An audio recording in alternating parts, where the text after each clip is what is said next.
akong ginaabi-abi ang atong mga kaigsunan dinhi sa matag iglesia karon kung asa man mo nagapaminaw sa atong mga pulong sa Ginoo or nagasimba, labi usab sa atong mga kaigsunan nga naa sa atong tagsa ka panimalay nga dili makahimo sa pag adto sa atong simbahan. Happy Sabbath kanyong tanan. Og ani kita karon sa panahon sa lesson review. Og ako nagalaom nga ang atong pagtuon karon sa leksyon kini makahatag og dugang kadasig or dugang nga kaalam sa matag usa kanato labi na kita nagapadayon sa pag-alagad sa atong Ginoo. Karong buntaga ang akong kauban dinhi si Brother Misael. Og welcome Brother Misael. May buntag Brother Randy og Happy Sabbath sa matag usa. Ako usab ginatimbaya ang atong mga kaigsuonan nga nasud sa iglesia, atong kwaon ang atong mga leksyon ug atong ubanan ang atong mga pagtuon aron ang sentro ug ang katuyuan niini atong makuha nining adlaw igpapahulay. Apan before sa pagsugod sa atong lesson karong buntaga, atong hangyon si Brother Misael sa paghatag o pagampo. Magampo ta. Diyos namo nga mga gahom nga nakasimong ingras sa kalangitan amahan nining adlaw igpapahulay Ginoo.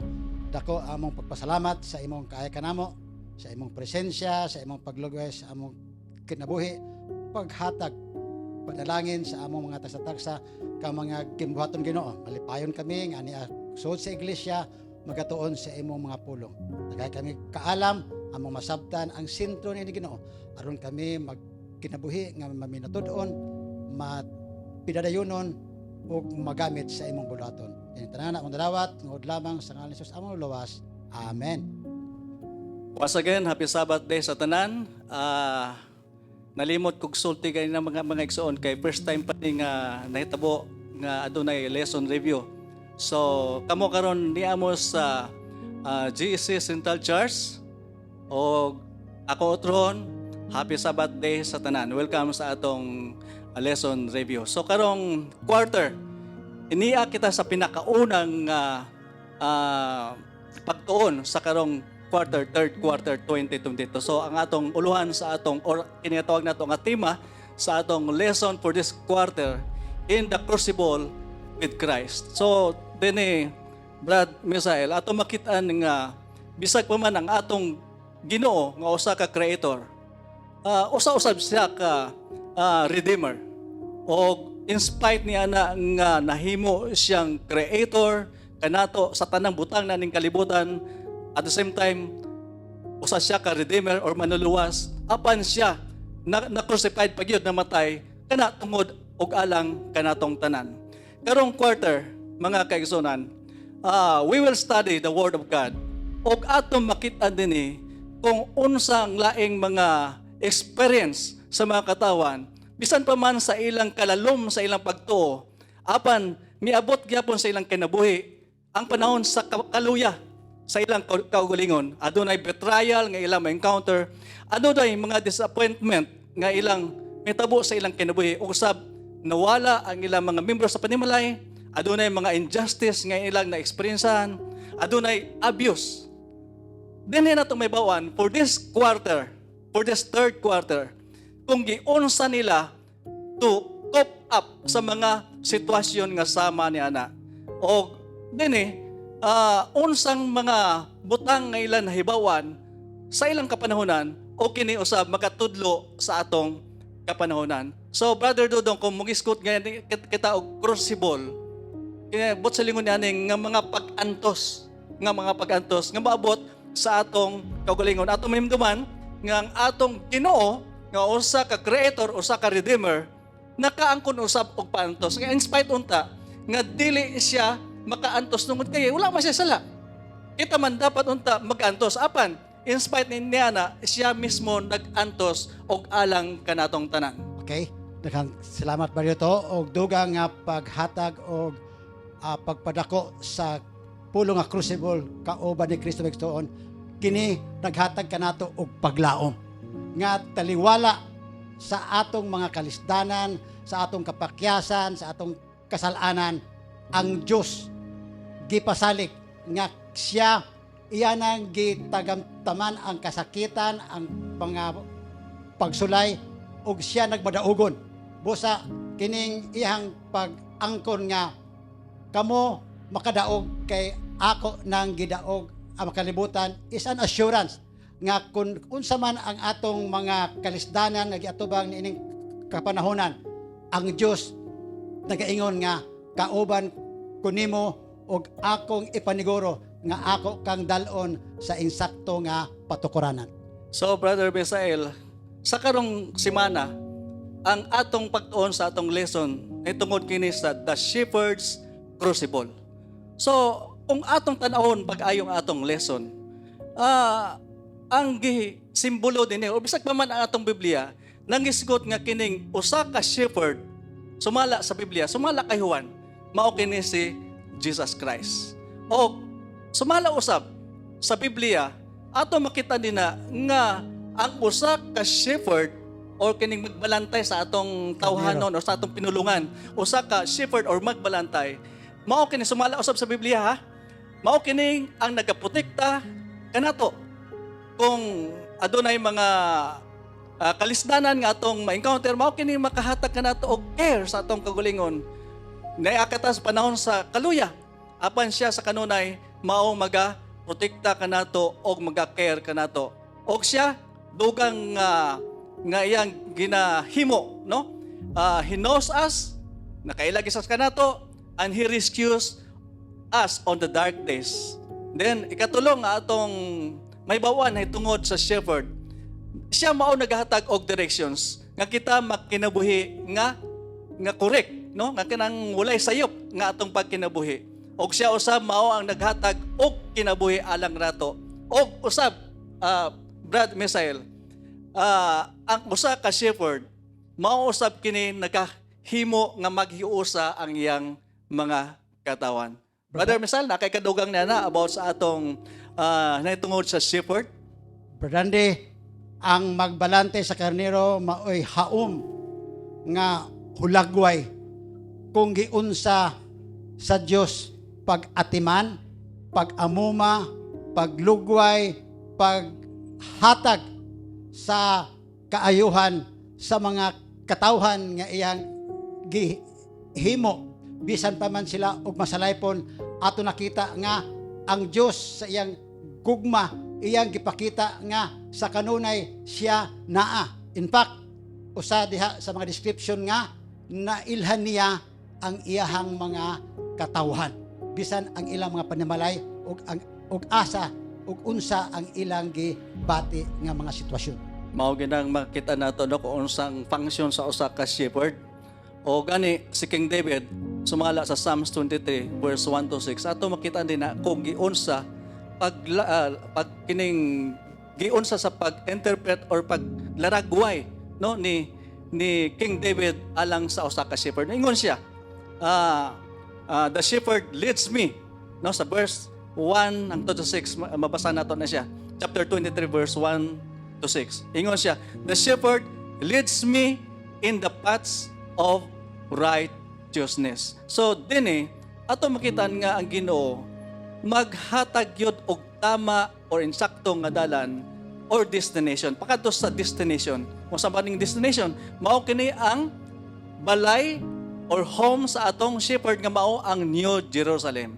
O kini maga-lead usab kanato nga kita magapuyo, no? According usab sa desire or kabubuton sa atong magbalantay. O kini usab magahimo kanato nga ma-transform ang atong kagalingon ngadto sa usa ka matarong nga mga katawan. Father Misael, nakay kadugang din na? Atong nakita nga kon ang Dios maoy mugiya dalan kana sa kasagaruhan. Dalon gyud niya sa dapit diin ang pagkalipay, ang pagkakontento ug ang pagka matinumanon iya untang makita sa mga tawo nga iyang gibitbit ngadto sa dalan nga iyang pagalaktan. Busa siya mismo hatag og mga parameters nga ang dalan sa pagkamatarong nga maoy atong tumano, no? Pagka dalan sa kinaiya nga atong sundon kauban niya, dalan sa pagtuo nga atong maangkon gikan sa iya, o dalan sa pagkamatarong nga ato lamang makuha diha kay Hesukristo nga atong magbalantay. So dugang pagyod ang gisulti ni King David sa verse 4. The shepherd leads me fairliest in the valley. Kung ato i-consider kani Brother Masael, kining valley sama-sama lang gyapon kini sa pagsulay or kalisdanan. Kumbaga, ang atong shepherd nga mao si Jesus Christ, iya kita gidala ngadto sa usa ka pagsulay. Og din na ato makita nga giubanan kita niya aron walay kahadlok nga atong maangkon sa pag-atubang whatever nga mga pagsulay or whatever trials nga maabot sa atong kinabuhi. Dinhi gani gisulti pa din nga we can find comfort and guidance in His rod and staff. Kining giingon din sa Biblia nato, Brother Misael, rod and staff. Mao kining gina represent sa Bible o sa sugo sa atong Ginoo. But sa lingon nga in times of trial na magid atong Ginoo, guban ka nato. Makahatag sa comfort ka nato, pinaagi usab sa iyang mga pulong nga atong mabasahan din na sa Biblia. Diri nga bersikulo magsuon ato mabasahan nga, "Yea, though I walk through the valley of the shadow of death, I will fear no evil." Mga igsoon, bisan ang Dios maoy nagagiya kanato sa atong pagalaktan, mga igsoon, apan naay mga sitwasyon nga makaagi kitag mga dalan nga dili komportable sa ato, mga dalan nga dili taganahan, mga dalan sa mga kapakyasan, dalan sa frustration, dalan sa mga kasakitan, apan ingon ang Dios, unsa man ang imong sitwasyon nga giatubang, saligi nga ang nagdala nimo pagabitbiton jud kaniya ngadto sa direksyon nga makaangkon ka o kapahulayan. So, mga igsoon, ang problema, kamatayon, kalisdanan, bahina sa atong pagpanglakatan. Posible nga bisan sa atong pagkaayo na yung mga dili mahimbutang nga metapasato or kita mismo ang resulta sa mga kapakyasan. Apan bisan unsa pa na ang gitawag nga hinungdan mga kaigsuonan, ang Dios sa kanunay andam nga mudawat nato, andam nga mugiya nato og ubanan gyud ta niya og asa ta niya pa adtoon. So, dinhi Brother Misael, ang dugang nga gisulti ni King David, makita usab nato sa Psalms 23 verse 5. Ingon siya nga, "The shepherd leads me safe from my enemies." So dinhi makita nato nga gitugutan gyapon sa Ginoo nga maabot ang mga kaaway sa atong gulingon, di man gyud nabo sa lingon mangita tag kaaway. Apan sa atong tawhanon nga pagkinabuhi bisag matarong ta, daghan may gyud moabot sa ato nga mga kaaway sa atong kinabuhi. Kay mao na atong kinabuhi na ning kalibutan Ang mga katawan sa Ginoo makaangkon sa mga kasakit na ning kalibutan. So kasiguruhan gyud nga adunay pag-antos or kaaway nga maabot sa atong kinabuhi. Gitugutan ka na siguro Ginoo apan siya nagpakigsaad ka nato nga kita iya ubanan, iya kita i-keep safe sa atong kaugalingon, Brother Dodong. Kung atong basahan sa versikulo 2 mga kaigsuonan atong balikan, og ang Dios maoy nagiya. Kung ang Dios maoy nagiya mga kaigsuonan, ang mga butang nga atong maagian nga mga kalisdanan, kahadlok, kasakitan, iyan ang giuna pagdawat. Una nato na siya dawat mga kaigsuonan kay nag-una siya sa ato mga dalan. Ug diri ato makita nga bisan sa time ni Job mga kaigsuonan sa iyang pagkamatarong o sa iyang pagkamatinamanon sa Dios naa siya kasakitan nga iyang naangkon. Apan ang Dios nitugot niya na kay mga naay kagamahanan nga mga nahulog nga mga anghel nga gusto nga mudaot sa mga patukuranan o sa mismo sa mga tao sa Dios nga gusto niya dalon dito sa mahimayaon nga dapit. O gani si King David nagpadayon siya sa verse 6 nga ang shepherd nag-leads kaniya towards a glorious destination. So ang si King David mismo, Brother Misael, nasayod siya nga duwa lang yun ang adunay duwa ka mga sigurado nga makahatag kaniya og kumbaga kadasig Kaligon. or makahatag kang kaligon siya ang kagulingon tungod nakahimo sa pagsulti niya na kana tungod sa kaluoy sa Ginoo nga bisag pa man sa iyang tawhanon sa mga kaluyhon nga iyang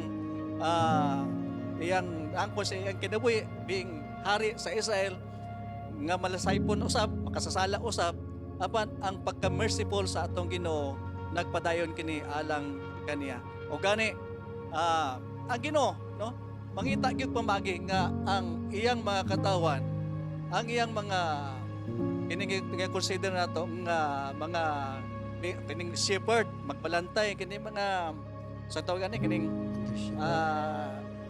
kining mga karniro Karniro. no? Oo. Katawhan. Mga katawan mao na mga katawan nga ipangitaan gina sa Ginoo nga madala gyud ngadto sa destination nga iyang gusto nga mabot ngadto sa iyang mga katawan. Okay?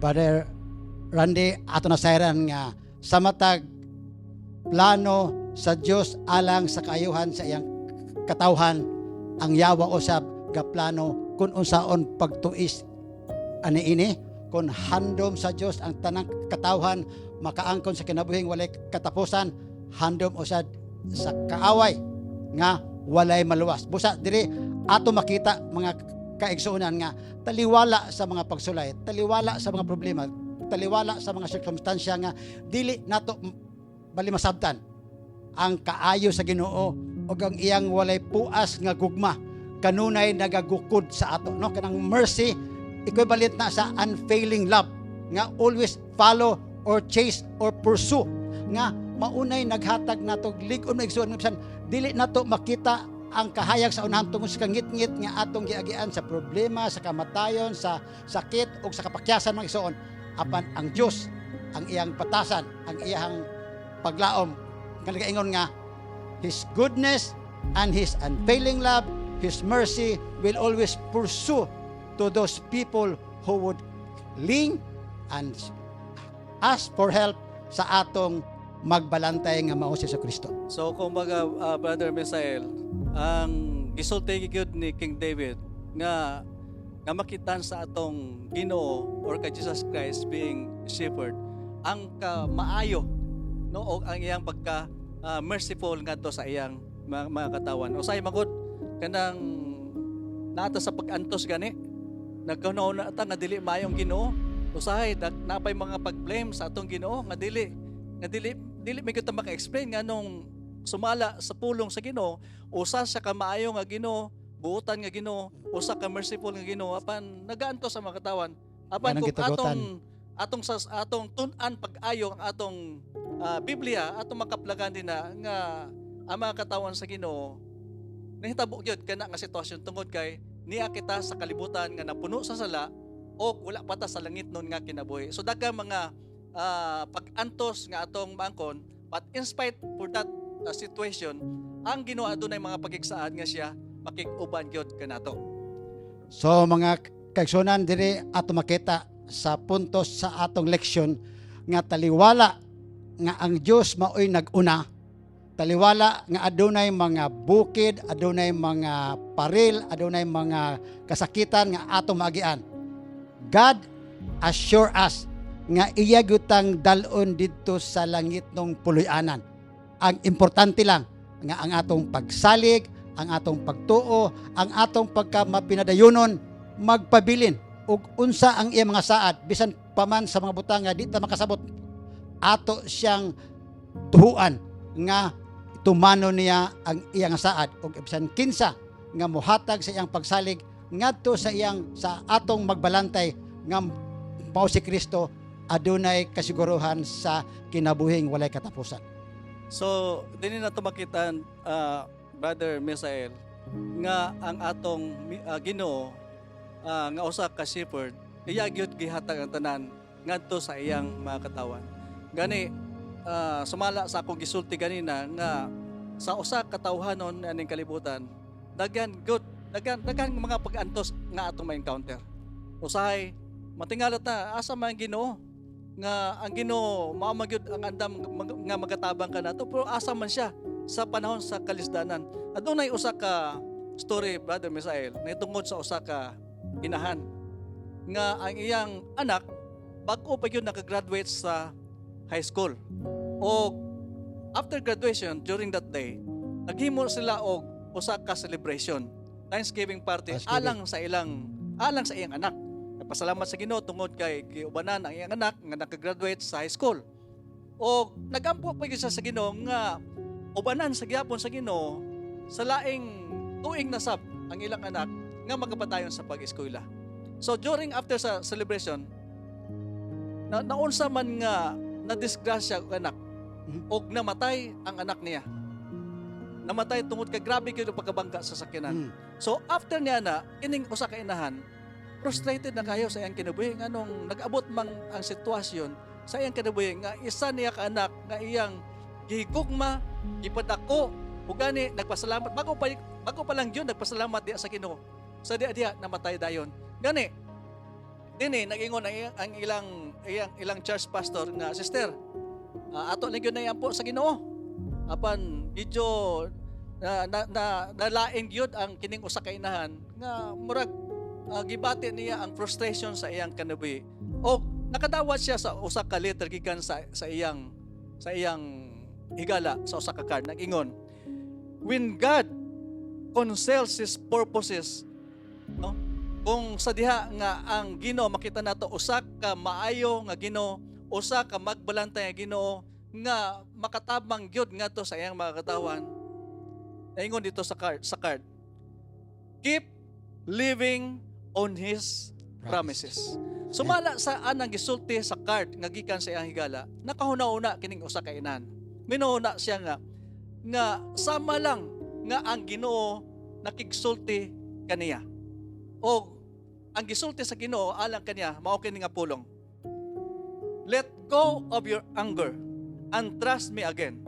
You do not know why things happen, but you do have my promises of eternal life. So mao lang gyud na kanindot. Sa karong panahon aduna kitay assurance sa pakig-uban sa atong Ginoo nga gina-consider nato nga shepherd. Apan ang mga pagsulay, mga kalisdanan ni aning kalibutan moabot gyud sa atong kinabuhi. Apan ato lang gyud hinumduman sa kanunay nga ang Ginoo saad usab kanato nga in spite ni aning mga kalisdanan sa kalibutan, adunay eternal life nga iyang gihatag ngadto sa mga katawan nga matarong diha sa iyang tubangan. Nindot kayo nga sugilanon Brother to usab ato diri makita mga igsuonan nga ang gugma sa Dios gipakita sa hulagway sa magbalantay ngadto sa karnero nga mga maluluyon. Diri imo makita nga bisan ang Dios na maoy nagagiya, may mga karnero gihapon gyud nga mo astray, nga mo tipas.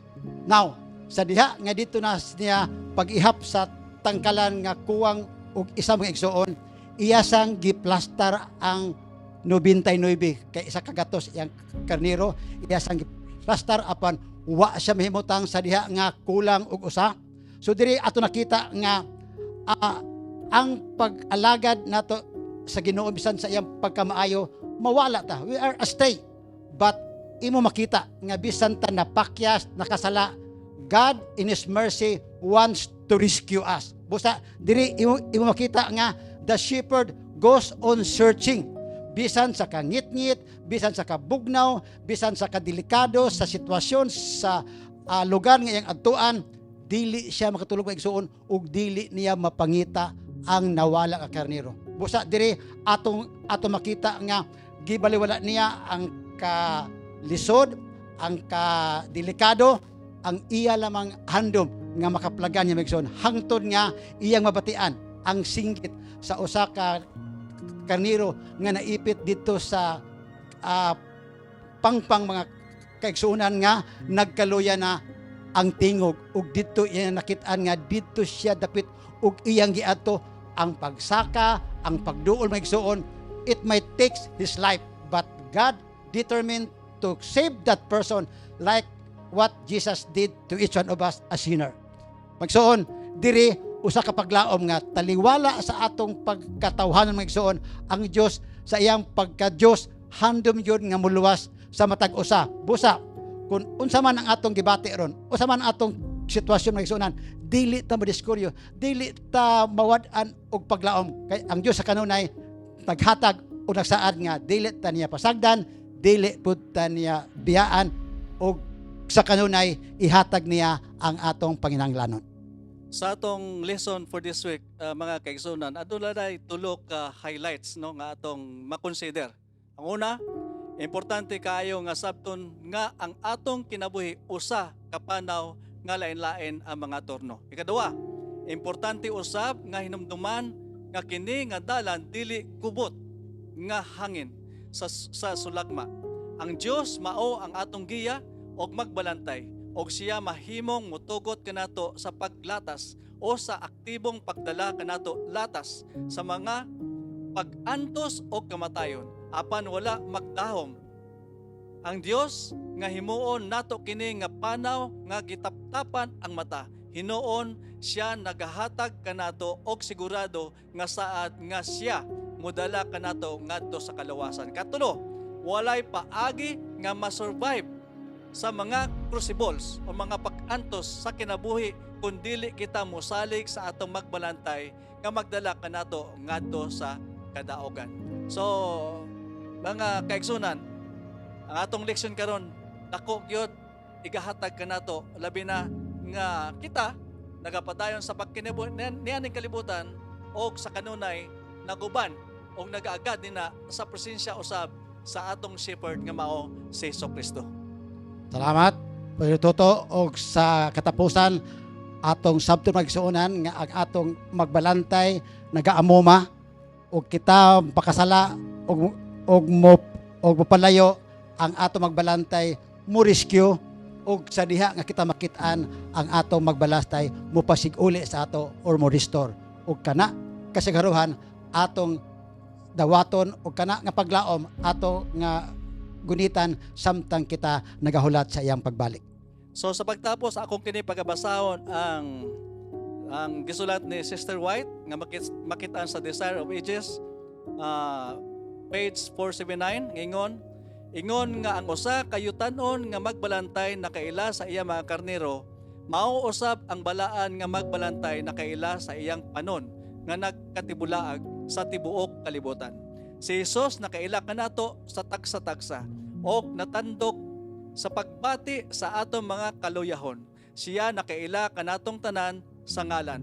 Nasayod siya sa balay nga atong gipuyan, ang ngalan sa matag na puyo, ang matag kalag hingpit nga nailan ni Jesus ingon nga siya lamang ang usa nga manluluwas nga namatay. Siya nag-atiman sa matag usa nga daw walay lain sa ibabaw sa yuta. So, Brother Misael, na kay kadugang before sa pagtapos sa atong lesson review karong panahon na?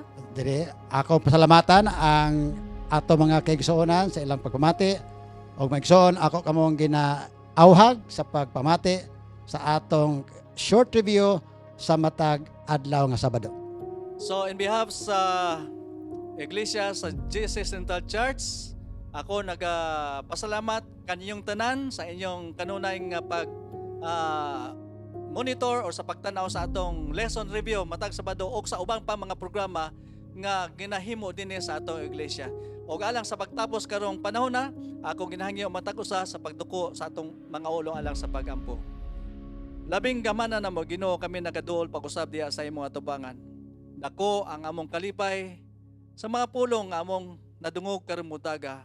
Nga kini makahatag og kadasig dugang pagtuon sa matag usa kanamo nga adunay magbalantay o usa ka shepherd nga sa kanunay naghatag og dakong gugma sa matag usa kanamo nga iyang gihatag usab ang iyang kinabuhi aron nga ang matag usa makaangkon og kalawasan. Salamat sa assurance nga iyang gihatag sa matag usa sa iya makatawan naning kalibutan.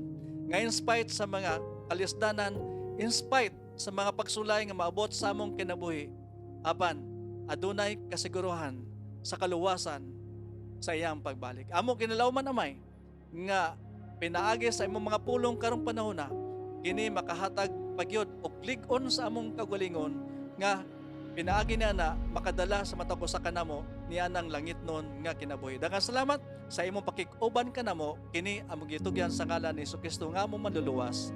Amen.